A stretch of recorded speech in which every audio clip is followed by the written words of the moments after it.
ăn cơm luôn rồi. Gì? Mày bị câm hay gì? Không. Mày nhựa vậy. Vớt bọt ra.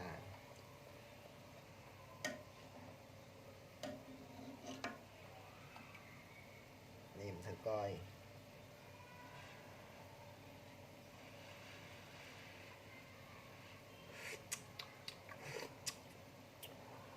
Nói chung không ngon gì mấy mà ăn được. Chính là ăn được hay rồi. Rồi ăn.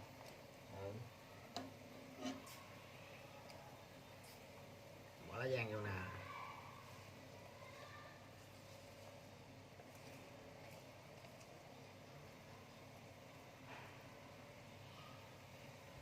Bỏ này nè.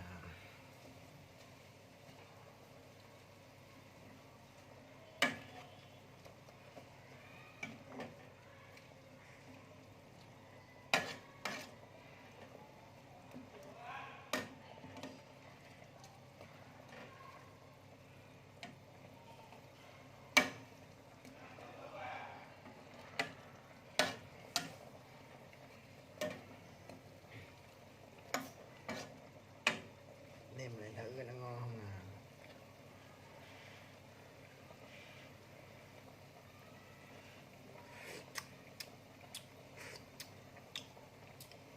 Trời mẹ ơi, gà nấu lá giang mà giờ thành canh chua gà luôn rồi.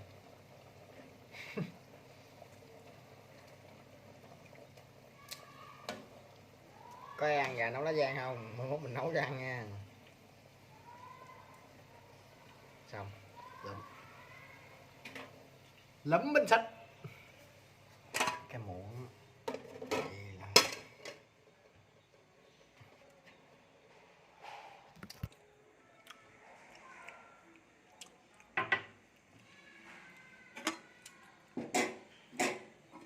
Khui đây.